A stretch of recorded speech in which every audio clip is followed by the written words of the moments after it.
আসলে আপনারা জানেন নির্বাচন একটি প্রতিদ্বন্দ্বিতামূলক হয়ে থাকে। আমরা কাউকে প্রতিপক্ষ ভাবি না।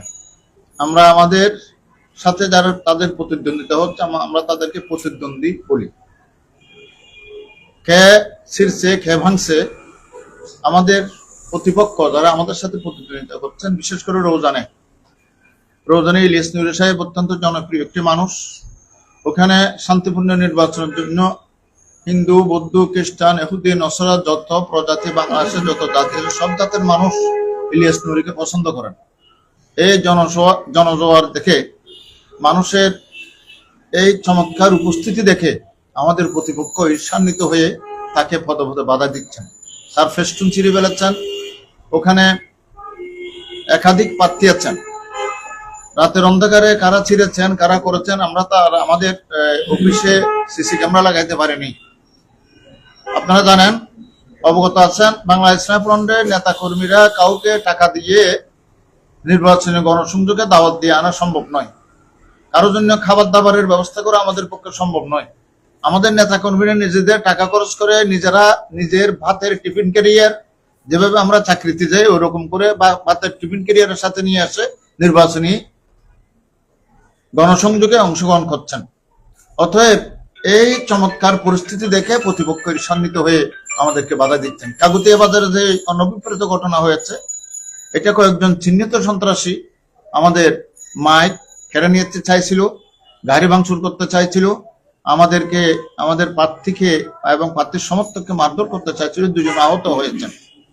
এরা কোন পক্ষ করে কোন দল করে সেটা আমাদের সঠিক জানা নাই, যেহেতু বুকের মধ্যে প্ল্যাকার্ড নাই যে আমি বিএনপি করি, আমি জামাত করি, আমি এই করি, আমি সেই করি।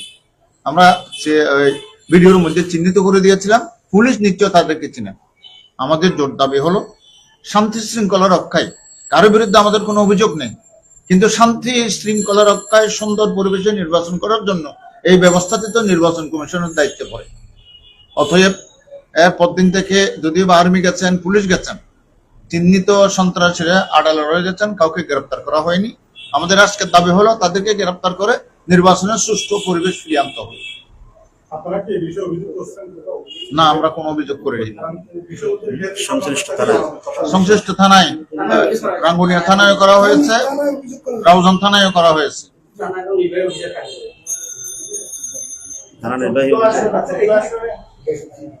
একটা অভিযোগ যে আপনার 1400 মোমবাতি প্রার্থী সাবেক ভাইস চেয়ারম্যান প্রার্থীরা প্রত্যাহারের যে হুমকি দিচ্ছে, এটা নিশ্চয়ই তো ফোনে বা ইয়েতে দিচ্ছে, কারা দিচ্ছে? ভিডিও আপনারা দেখেছেন, এটা ভিডিও আপনারা দেখেছেন, ভিডিও ভাইরাল হয়েছে। এটা নেমে দেওয়ার জন্য বলেছেন, আপনারা ভিডিও দেখেন। চেয়ারম্যান কর্নেল লোয়াম্ব সাহেব প্রকাশ্যে জনসম্মুখে ইয়াটা করেছেন এবং আরো বিভিন্ন অ্যাঙ্গেলও এটার কর্মীদের মাধ্যমে এটা সারা সাথে হুমকি দিচ্ছে। রাত 19 সরে যায়, ওনাকে ছেড়ে দেওয়া হয়, কারণ ওনার কারণে ওনার পার্লামেন্টে যে উচ্চকক্ষা আসন কমে যাবে, ভোট কমে যাবে, এগুলো তো আপনারা সবাই দেখেছেন। আমার চেয়ারম্যান মনে করছেন যে 1400 প্রার্থী জেনেই করার জন্য সমস্যা সৃষ্টি হচ্ছে, এই বিষয়টা একটু উঠে আসছে মনে হয়। উনি বলছে আপনি দুই একটা ভোট পাবেন, আমাদের ভোট কি জন্য নষ্ট হচ্ছে। উনি বলছে দুই একটা ভোট, জনসাধারণের তুলনায় এখন ওনার বিজয়ের কি সম্ভাবনা, বিজয়ের সম্ভাবনা শতকরা। সুলেমান ফারুক সাহেব, আপনারা জানেন সুলেমান ফারুক সাহেব ওই অঞ্চলের তিনবারের ভাইস চেয়ারম্যান এবং তিনি অত্যন্ত জনদরদী মানুষ। 5 বছর আগে করোনাকালীন সময়ে তার অবদান, তার প্রচেষ্টা, তার সমাজসেবার ইতিহাস বাংলাদেশ উদাহরণ সৃষ্টি করেছেন। এতে এই এলাকার জনগণ তার জন্য প্রাণ দিতেও রাজি।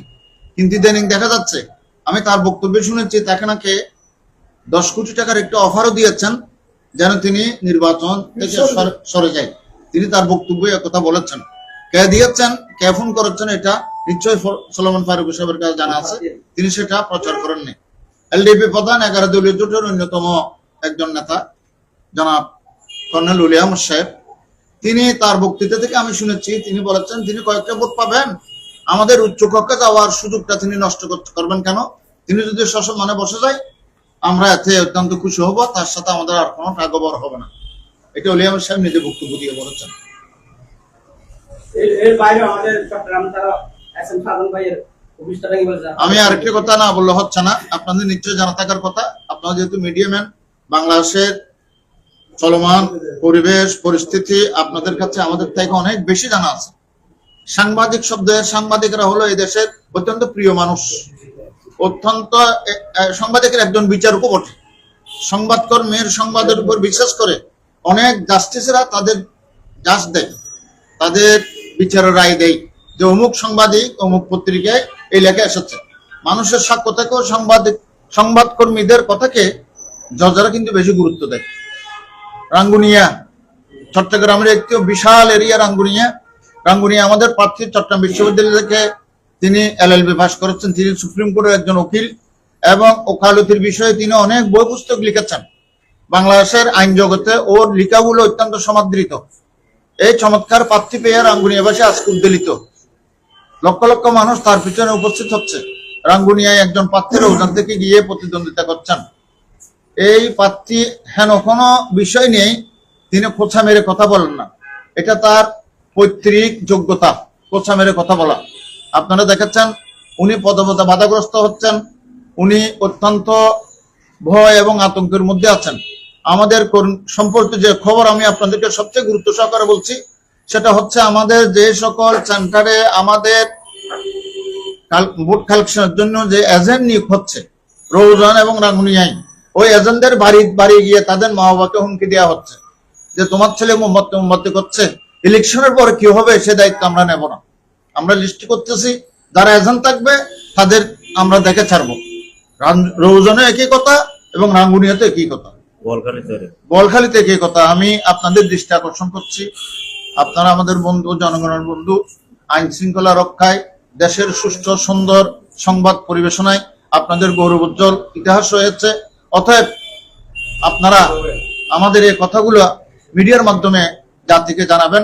নির্বাচন কমিশনের কাছে আমাদের বিনীত অনুরোধ থাকবে, আপনারা যে সুন্দর নির্বাচনের আশ্বস্ত করেছিলেন আমাদেরকে, আমরা আজকে বহু বছর পরে এত সুন্দর নির্বাচন করার বুক বেঁধে মাঠে নেমেছি। কিন্তু বর্তমান অবস্থায় দেখা যাচ্ছে এখানে কিছু কিছু ক্ষেত্রে, সব ক্ষেত্রে আমি বলবো না, কিছু কিছু ক্ষেত্রে বাধাগ্রস্ত হচ্ছে আমরা। এটাও যেন আপনারা একটু কঠোর হস্তে দমন করেন, চমৎকার একটি উৎসব মুখর পরিবেশে নির্বাচন অনুষ্ঠান করতে পারে সে আশাবাদ ব্যক্ত করে আমি আমার কথা শেষ করছি। আসসালামু আলাইকুম।